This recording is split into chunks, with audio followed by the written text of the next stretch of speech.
So look, if you want to grow your wealth, your income, and increase the amount of time off, then these are the shortcuts that can help. Welcome to the Wealth Creation Podcast. And good morning, everybody. It's Dan Latto speaking. Oh my goodness, I am so tired. Just so tired from all that jet lag, sleeping like an absolute log. But we've only been back 2 days. I'm just so tired all the time. Just catching up on jet lag's really hard. Anyway, so in this podcast, I want to talk to you about a Facebook post that I saw. And the Facebook post was about a guy, and he's looking at BMWs and some really nice cars out there. But he was looking at BMWs. He was talking about spending like 80 or 90,000 pounds. First of all, if you're going to spend 80 or 90 grand, why buy a BMW? You have a really nice Aston Martin for that. Why would you? I don't get that. I just go up a level. And that's kind of like your belief systems about what car you can have and what it costs to run. A BMW is going to cost as much as at that stage level. It's going to cost as much as an Aston to run. It's not cheap, but then neither is the car. So that's number one, okay? This is why this future car, or this car, is going to cost you your future. So I'm just looking at the podcast. Why your fancy new car you have your eye on will cost you your future, is what it's supposed to say. So, but this guy's going to buy this car using money that he has to go to work for in order to buy a thing that depreciates over a period of time. It just makes so little sense on so many different angles. So let's deal with the first angle first of all. The first angle is he's going to buy a car using money from his job. So what happens if you lose your job? You can't afford your car. That's number one, okay? Number two is from a tax point of view. Let's say this guy's on, I don't know what he's on. Let's say he's on 100 grand a year. At least 50 grand of that, at least, I don't know what the 40% tax rate is. Is it £35,000? Something like that, maybe? 45 grand, I forget. Let's call it 50 grand because I can't remember. 40% of that, 50 grand. So what, about 20 grand is going to go on tax. So let me get this right. He earns 100 grand a year, and then he gets a ton of tax, and then after the tax is paid, is then going to pay for his car. That's called post-tax pound investing. Post-tax pound investing. What you want to be doing is doing pre-tax pound investing. Pre-tax pound investing is, I've got a business that gives me 100 grand a year. I then lease the car, which I can offset against my profits on my income as a business. Plus, I'm using pre-tax money. So I've not been taxed on this money first. So if you take 100 grand a year and you've got, let's just make it really easy numbers-wise. Let's say you've got £25,000 in car payments, and technically you've only earned £75,000 and you're going to get taxed on 75 grand. Whereas if you earn £100,000 a year as an employee, you pay your tax on your 100 grand and then you're paying for your car. That's the difference between post-tax pound investing and pre-tax pound investing. You've got to understand these two differences. Now, obviously, if you've got a business, that's not residual income, unless you have a business that generates residual income. Most people don't. We're lucky because the digital marketing company that we own is a subscription service, like Netflix, if you like Netflix and marketing. But every month we have residual income coming in. I don't have to, if I don't work this month, for example, the money still comes in, and I have staff that manage the delivery of that product. So I can take a month off and it actually doesn't make a difference in terms of my income. Okay, we're not taking on more sales because I'm not there to sell. But other than that, it doesn't make a difference. But when you're working in a job, if you don't turn up for your job, yeah, fine, you get 4 weeks holiday. But what if you want to go away for 6 months? You can't do that. What if you lose your job? You can't do that. So, good morning, Tony. So the whole point here is that if you're going to go out and buy a nice car, you've got to be buying it, first of all, before you pay your tax. You want to pay your tax after you've paid for the car. And so this is why people lease, because it takes it off the income on your business. So if your business is doing £100,000 a year, let's say in profit, and your tax payments are costing you £20,000 a year, you can offset that because it's a business asset. It's a resource for your business. This is why people lease, because you can remove the entire amount of the lease from that amount. So So then you're paying less tax. So that's the front end stuff. There's some back end stuff I want to talk about, but which I'm going to talk about in a second. But I just want to finish up on this front end stuff because I need you to understand the difference between post-tax pound investing and pre-tax pound investing. If you don't do this, you're costing yourself that much more tax. I mean, we're obviously in the higher rate tax bracket, and I saw the tax bill come in, and I'm like, whoa, 40% on how much? And we're like, it's not good. I'm like, how can we get rid of that? Because it's not good. And then I look at where my tax pounds are going and the way that the British government decides to sell them, decides to spend them. And I'm like, that's not good. So I don't want to pay tax. Tax is theft, in my view. But that's pre-tax pound investing. You've got to get that right. This guy's working in a job, and even if you're working in a business, it's still better. At least you're not pre-tax pound investing. But if your business stops, your income stops, and so on. What you want to be doing is you want to be spending it on residual income. So unless your residual income from a third-party asset like property, not your own business, unless it's a subscription service on your business, okay, but a third-party asset like a property or like stocks and shares, unless that income is paying for that car, you shouldn't be buying fancy new cars. That's just the bottom line. And I know what people are saying, well, I work hard, I play hard. And that phrase to me just means I work hard, I work 12-hour days, and then at weekends I get shit-faced. Oh, I work hard and I play hard. It's a work hard, play hard culture. It means it's an alcohol culture. It doesn't make any sense to me. But if you're having to make money at a job to pay for the car, you shouldn't be buying that car. Like, I'm not saying you shouldn't buy any car, because you can go low level, buy a £2,000, £3,000, £4,000, £5,000 car maybe, to get you to the point where your income is more than the car would cost. So like if I go out and buy a Ferrari and it costs me £1,000 a month on a Ferrari, which you can do, okay, if you can lease it, then that's awesome because my residual income is covering that car. And then all I have to do is wait till next month and I get another £1,000 to pay for the car. And then all I have to do is wait another month and wait for the next £1,000 to pay for that car. If I have a job, I can't wait till next month because I have to get up and go to work. Whereas if I've got property, I don't need to do that. If I've got assets, I don't need to do that. So your assets, your income from your assets should be paying for that car. And if you can't afford the car, then you shouldn't be buying the car. It's not rocket science, but it's never taught anywhere. And it's meant to be like, it's acceptable that you go out and you spend as much money as you can on a car. And we're having this conversation. I went out with a couple of guys last night. Well, we're talking about alcohol and the way that it's accepted. Alcohol is one of the biggest killers on the planet. Second, probably to sugar.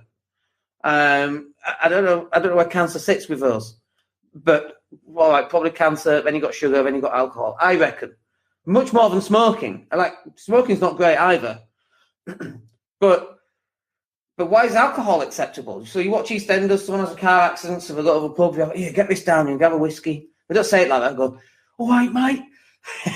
Get this down, so we have a whiskey, and then it's acceptable. This alcohol culture that we have, it's acceptable.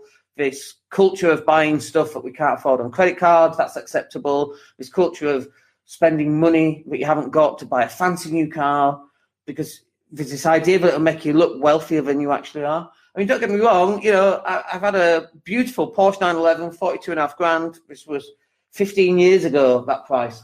Beautiful, bright yellow car. And I bought that car because I was like, I don't spend that much. I want everyone to see it, right?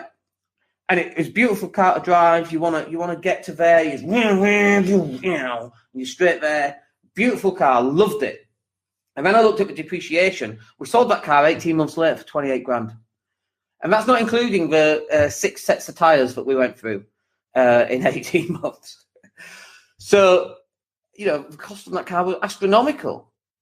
And I'm lucky because I was in property at the time and I was actually earning quite a lot of money from property and doing refurbs. But even doing refurbs, I'm doing a refurb and spending all that money on a car. That's crazy. That doesn't work either. I know it's in property, but it's the wrong type of property. It's not residual. If I don't keep refurbing properties, I can't afford the car. That doesn't make sense. I shouldn't have bought that car, and I regret doing so. Like, it was great. I remember driving in Wales with the hood down, going around all these roads in the summer, and it was sunny with music on. You go up this hill, it just felt like you were flying, felt amazing. I'd trade it if I could go back and get that car, not buy that car in the way that I did. I would completely trade that because it was just a stupid idea made acceptable by culture. Oh, well, he must be doing all right. Look at his car. What a crazy thing to say. I remember my brother saying, oh, well, he's doing all right. He's bought himself a new Audi TT. No. What you're saying is he's just got himself into debt for £400 a month using post-tax pound investing. Actually, do you know what I mean? You try explaining that to my brother. You're mad. Because he's indoctrinated into this idea that you go out and buy a fancy car and you keep it clean and this is what shows you wealth. And it's just completely utter bollocks. It just doesn't make any sense. Nothing shows you wealth as much as not having to work, having time freedom. I like Grant Cardone's idea of you can fake the Bugatti or the Ferrari or the Lambo, but you can't fake the jet. I quite like that. And yeah, okay, a jet is a good way of showing your wealth. But actually, the jet that Grant has is a depreciating asset using pre-tax pound investing, pre-tax dollar investing. His company pays for that jet. He gets use out of it, but when he goes to St. Bart's, that's a business meeting. He just happens to have a family with him, but there's a business meeting because his wife's a director in a company. There's a business meeting. His kids will be getting paid an income. Every time you see, like, I don't know this, right? But think about this. Every time Grant's children show up on stage, do you think they get paid for that? By Grant's company? Yeah.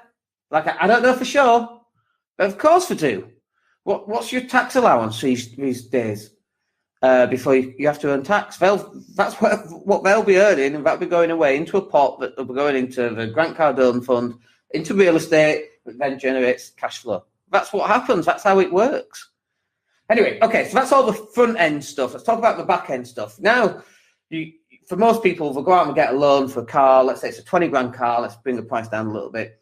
Get a loan for a 20 grand car. What you're doing is you're borrowing money, very, very expensive money. You can get a mortgage and you're paying between 3 and 7%, let's say, on money. So it's good debt, we call it. But you're not using that money. You're actually going to the bank and you're getting a loan for between 10 and 20%.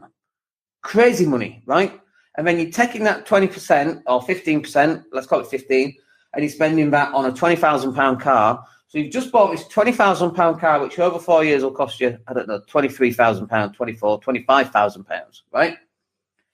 Now you've just got a £25,000. Like, some people will call this an asset. It's not an asset. Don't put money in your pocket. You've got this £25,000 thing. It's not 20,000 because you've got to get a loan for it, right? So, and even if you had the £20,000 in your pocket, you could put that £20,000 into something else that could get you a 20% return. So it's still costing you 20%, is that money, right? Don't be confused about this. It's still costing you 20%. I know some people struggle in like, hey, is that right? Yeah, it's right. It's called opportunity cost, the cost of putting your money into one thing rather than something else. I've got £1. Do I buy a Twix or a Mars bar? I can only do one or the other. Do I buy a Mars bar or do I pay down £1 of debt? Obviously, if I'm paying down £1 of debt on a credit card, I'm saving myself 20%. If I'm not and I buy the Mars bar, that Mars bar is not costing me £1, it's costing me £1.20 this year. Right? Think about this. This year. Oh, this is a good podcast. What about next year?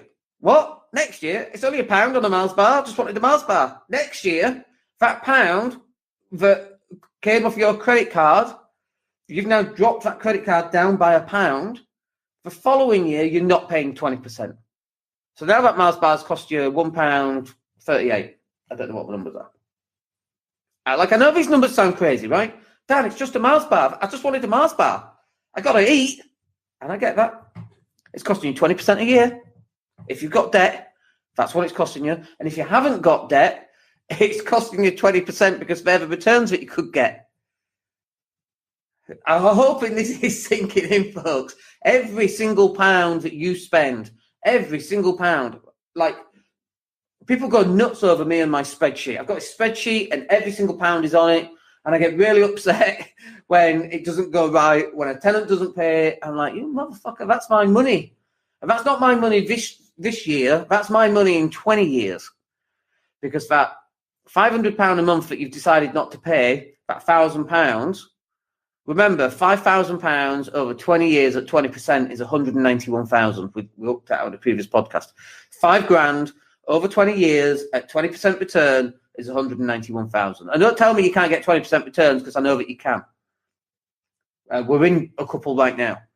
And then if you've got debt as well, credit card debt, well, there's your 20% anyway. Right there, pay your credit cards down. It's costing you 20%. It's costing you your future life. The pound that you spend on that Mars bar is going to cost you 100, I can't do the maths.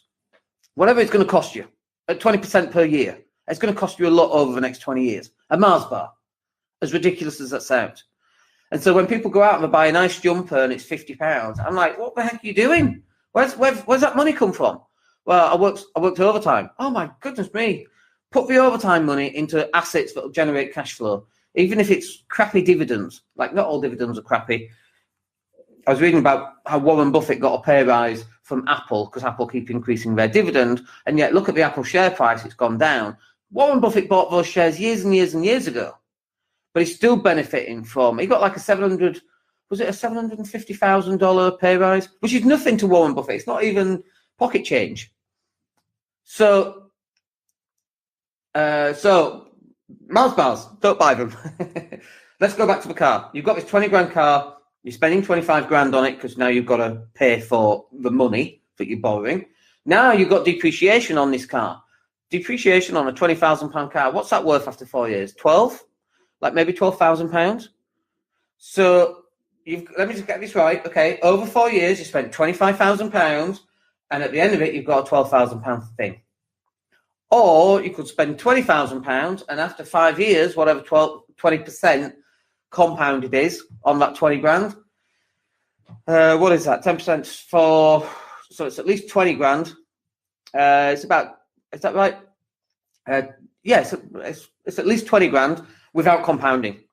So you can end up with a £12,000 thing, or you can end up with a £40,000 thing, and then you just do the same again. It just doesn't make sense. But then obviously we're going to take compounding into account as well. So £20,000 at 20%, that's an extra 4 grand. £24,000 at 20% is an extra 4,800. That's I can't even do the maths. That's £28,000, nearly 30 grand. But no, you go buy your car and let it be worth £12,000 that you spent £25,000 on. It just doesn't make sense to me. And I know that I rattle on about numbers and spreadsheets and it's boring and all the rest of it. But I'll tell you what's not boring. It's going, let's go to Disneyland. Let's buy a jet ski. Let's go to New York, stay 5-star. That's what's not boring. I wouldn't even question that, by the way. What do you mean you bought a jet ski? What do you mean you're going to New York? Where's that money coming from? Unless it's coming from residual income, you shouldn't be doing it. Like, I'm not saying that you shouldn't have a holiday, but you should be thinking about where the money's come from to pay for that holiday. And you can use that as your motivation. And you could go, but Dan, we only earn £1,000 on residual income. Great, we'll spend that on your holiday. £1,000 holiday. Where can I go for £1,000? Well, you can go to Blackpool, or you can jump on you can go to Benidorm. And, well, I don't want to do that. Exactly. So that's motivation for you. So that next year you've got £5,000 residual income. And you can spend that on your holiday. Oh, I see. So that's your motivation. So I only spend that residual income on fancy stuff. Yes. I mean, technically, right at the start of things, you shouldn't be spending it on anything. You should be putting it back into something to generate more cash flow. That's how it works. And people just don't seem to get it. People, I'm going to buy this £90,000 BMW. That's crazy. What are you doing? It just doesn't make any sense to me. Anyway, look, I hope that's useful for you. I'm so tempted to get back to bed because I'm struggling with jet lag so much, but it's not going to help me in the long run. So I'll just have to bite my bullet. Got a very busy day today.